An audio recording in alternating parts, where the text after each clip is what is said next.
আসসালামু আলাইকুম রহমতুল্লাহি ওয়া সম্মানিত দর্শক, দিন যত যাচ্ছে রাজনীতি তত জটিল থেকে জটিলতর হয়ে যাচ্ছে। রাজনীতির যে সকল হিসাব আমরা দীর্ঘদিন ধরে করে আসছি, সব হিসাব ওলটপালট হয়ে যাচ্ছে। যেমন ধরুন, আগস্ট মাসের একেবারে 5 তারিখের একদিন আগে 4 তারিখ পর্যন্ত আমরা মনে প্রাণে কল্পনা করেছি, স্বপ্ন দেখেছি শেখ হাসিনার পতন হবে, কিন্তু এভাবে পতন হবে আমরা কখনোই কল্পনা করিনি। আবার জুলাই আগস্ট বিপ্লবের পর আমাদের ক্ষমতার অভ্যন্তরে যে জায়গাগুলো ক্ষমতা নিয়ন্ত্রণ করছে, ধরুন গণভবন, যেটা নেই এখন, এটাকে এখন যমুনা বলতে পারেন, তারপর ক্যান্টনমেন্ট, এরপর সেক্রেটারিয়েট, বঙ্গভবন। তো যখন স্বাভাবিক সময় থাকে তখন এ সকল এলাকাতে যা হয় এগুলো সবই পত্রপত্রিকা আসে। এমনকি আমাদের দেশে যে কয়বার মার্শাল ল এসেছে, জরুরি অবস্থায় এসেছে, তখনও আমরা ক্ষমতার যে অন্দরমহল, সেখানে যা কিছু ঘটেছে সব হালনাগাদ টাটকা খবর আমরা পেয়ে গেছি। জাতীয় দৈনিকগুলোতে এসেছে এবং সাপ্তাহিক পত্রিকাগুলোতে। আপনাদের অনেকের হয়তো মনে আছে যে অনেকগুলো বিখ্যাত সাপ্তাহিক পত্রিকা ছিল।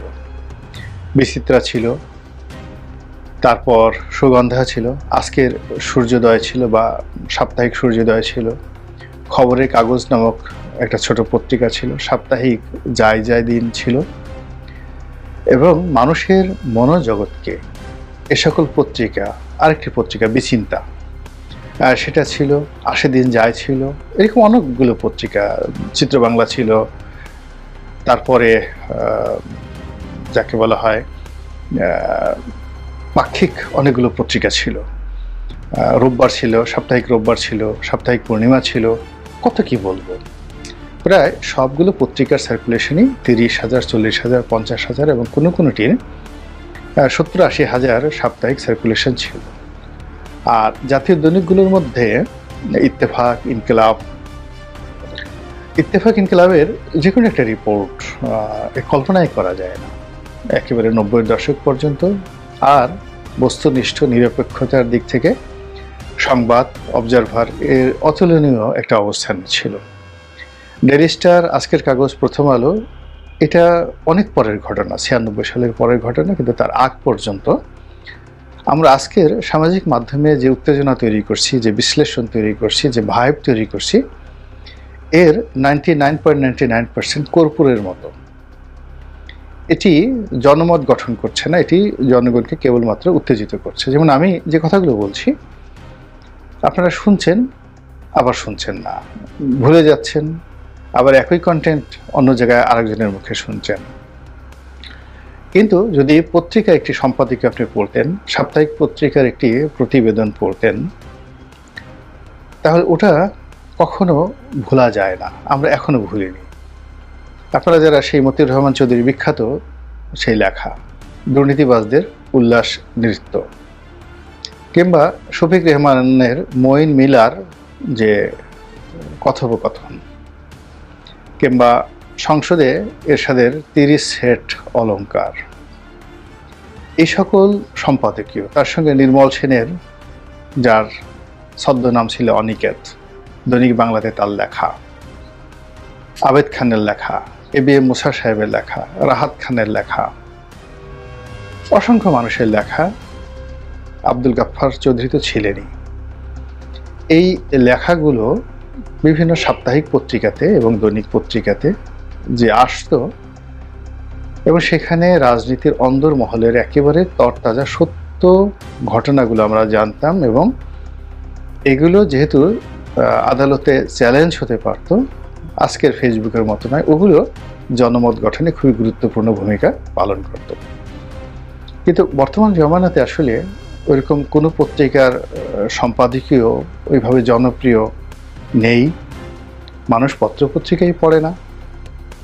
আর যারা পড়ে তারা বেশিরভাগই ওই বাংলাদেশ প্রতিদিন পড়ে, 5 টাকা দিয়ে কিনে, চোখ বোলায়, ভালো লাগলে ছবি দেখে, তারপরে পড়ে। কিন্তু জনমত গঠনের জন্য পত্রিকা নিয়ে বসে পুঙ্খানুপুঙ্খভাবে পত্রিকা পড়ে অ্যাক্ট করা এবং রিয়্যাক্ট করা, এটি এখন আমাদের সমাজে নাই বললেই চলে। প্রথম আলো একটা ধারা তৈরি করেছিল বটে, কিন্তু এখন প্রথম আলো নিজেই বিপদ এবং বিপত্তির মধ্যে আছে। ফলে আমাদের এই রাজনীতি নিয়ে ধোঁয়াশা তৈরি হচ্ছে এবং প্রতিদিনই কর্পূরের মতো অসংখ্য ঘটনা ঘটছে। অর্থাৎ সকালে আমরা যা কিছু দেখছি, বিকেলে সেগুলো উড়ে যাচ্ছে। এবং এই আগস্ট বিপ্লবের পর অন্তত 1000 ঘটনা ঘটেছে, যেগুলো আমরা ঘটনার একদিন আগেও কল্পনা করতে পারতাম না। যেমন ধরুন,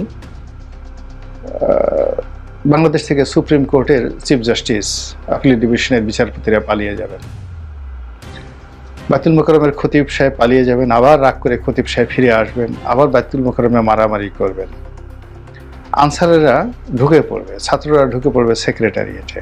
এরকম 1000টি ঘটনা ঘটেছে গত 6 মাসে, যা আমাদের মনোমস্তিষ্ক কল্পনা করতে পারেনি। আবার একইভাবে এখন অনেক ঘটনা ঘটছে, রাজনীতি, অর্থনীতি, সন্ত্রাস, দুর্নীতি, এগুলোর মানে আমাদের যে চিন্তা এবং চেতনা, সব চিন্তা চেতনাকে অতিক্রম করে এই সমস্ত ঘটনাগুলো ঘটে যাচ্ছে। এবং জানিয়ে আমাদের সামাজিক মাধ্যমে পক্ষে বিপক্ষে বহু কথাবার্তা হচ্ছে। তো যেটা বলছিলাম, এই মুহূর্তে রাজনীতির যে নিয়ন্ত্রণ শক্তি দৃশ্যত জামাতের হাতে এবং সমন্বয়কদের হাতে, ছাত্র সমন্বয়কদের হাতে। বিএনপি নির্বাচন করার চেষ্টা করছে। নির্বাচন হলে রাজনীতি এবং রাষ্ট্র ক্ষমতা বিএনপির হাতে নিশ্চিত আসবে, এতে কোনো সন্দেহ নেই। কিন্তু বিএনপিকে সেই সুযোগটি দেওয়ার জন্য বাংলাদেশের জনগণ যেভাবে দাঁড়িয়ে আছে, একইভাবে মিলিটারি, একইভাবে পুলিশ, আনসার, তারপরে সচিবালয়ের কর্তা, এরা কি বিএনপির এই যে বিজয়, শতভাগ নিশ্চিত বিজয়, সেই বিজয়টিকে উদযাপন করার জন্য তারা সর্বশক্তি নিয়োগ করবে? আমার কাছে মনে হচ্ছে না। এখানে অনেক দেনা পাওনা, হিসাব নিকাশ বাকি। অন্যদিকে বিএনপির নেতা এবং কর্মীরা সারা বাংলাদেশে অন্তর্দ্বন্দ্ব, অন্তর্কলহ, মারামারি, কাটাকাটি, চাঁদাবাজি থেকে শুরু করে আরো অনেক দুর্নাম এবং বদনামের যে ভাগীদার হয়েছে। এখন আল্লাহ আল্লাহ করে যদি এই অপারেশন ডেভিল হান্ট, এটির যে মুখ বা মাউথ স্পিচ, এটি যদি বিএনপির দিকে ঘুরানো হয়, বিএনপির অবস্থা আওয়ামী লীগের মতো করুণ হবে। আপনাদের মনে আছে 1/11-এর সময়, তখন বিএনপিকে দৌড় দেওয়ানো হচ্ছিল, মঈনুদ্দিন ফখরুদ্দিন এবং আওয়ামী লীগ বগল বাজাচ্ছিল। কিন্তু কিছুদিন পরে দেখা গেল যে বিএনপির উপর যে জুলুম নির্যাতন চলছে, একই নির্যাতন আওয়ামী লীগের উপর শুরু হলো। তখন উভয় দল গলাগলি করে কান্নাকাটি শুরু করলো, এবং সেই দৃশ্য যে আবার হবে না এটা বলা যাচ্ছে না। এই কারণ হলো, এই মুহূর্তে বাংলাদেশে যা কিছু ঘটছে চাণক্যের নীতিকেও বলতে গেলে ম্লান করে দিচ্ছে। কোনটা যে ধোঁকাবাজি, কোনটা যে চালাকি, কোনটা যে টাউটারি, কোনটা যে বদমাশি বুঝতে পারছি না। কে যে ওলি আল্লাহ, কে যে গাউস কুতুব, কে যে ফকির দরবেশ, আর কে যে ভণ্ড প্রতারক, তাও আমরা বুঝতে পারছি না। এর কারণ হলো, রাজনীতি নেই, রাজনীতির আলো নেই, জ্ঞানের আলো নেই, চারিদিকে শুধু ফিসফাস আর ফুসফাস। তো এর মধ্যে যেটি দেখা যাচ্ছে যে রাজনীতি, বিএনপি ক্ষমতায় যাওয়ার চেষ্টা করছে, রাজনীতি করতে পারছে না। রাজনীতি বাংলাদেশে এখন সমন্বয়করা করছেন এবং জামাত করছেন। এখানে যে সমস্যাটা হলো, প্রথম থেকে সবাই বলে আসছিল যে সমন্বয়ক যারা আছেন তারা নামে বেনামে যতগুলোই থাকুন না কেন, সবই জামাতের B team, C team, D team. এদের মুখে খোঁচা খোঁচা দাড়ি, এদের পোশাক আশাক, এদের কথাবার্তা, এদের কপালে দাগ থেকে শুরু করে অনেকগুলো বিষয় নিয়েই সাধারণ যারা লোকজন রয়েছেন তারা বলার চেষ্টা করেছেন এরা সবাই শিবিরের রিক্রুটমেন্ট। এদের একটা বিরাট অংশ ছাত্রলীগের সঙ্গে জড়িত ছিল, আর এদের একটা বিরাট অংশ সাধারণ ছাত্র রূপে লুকায়িত ছিল। তো সমন্বয়ক রূপে যারা এসেছেন তাদের কেউ কেউ হয়তো জামাতের সঙ্গে জড়িত ছিল, কিন্তু বেশিরভাগ যারা সমন্বয়ক নেতা তাদের সরাসরি জামাতের সঙ্গে সম্পৃক্ততা ছিল, এই প্রমাণ আমরা এখনো পাইনি। কিন্তু তারপরেও ঢালাওভাবে পাইকারিভাবে তাদের সবাইকে জামাত হিসেবে ট্যাগ দেওয়া হচ্ছে। তো এরই প্রেক্ষিতে যেহেতু জামাত রাজনীতি করছে, সমন্বয়করা রাজনীতি করছে, এখন সমন্বয়কদের মধ্যে অনেকেই জামাত বিরোধী কথাবার্তা বলা শুরু করেছে। এমনকি শিবির হিসেবে যারা খুব বিখ্যাত সোশ্যাল মাধ্যমে, তারাও দেখা গেল যে নিজেদের গণতান্ত্রিক যে চর্চা এটাকে এতটা বেগবান করে ফেলেছে যে তারা এখন জামাতের আমিরের সমালোচনা করার সুযোগ নিচ্ছে। এবং সাম্প্রতিক সময় আমরা দেখলাম যে সমন্বয়কদের মধ্যে অনেকেই জামাতকে সন্দেহ করছে, জামাতের সমালোচনা করছে এবং জামাত সম্পর্কে নেতিবাচক কথাবার্তা বলছে। তো এগুলো শুনে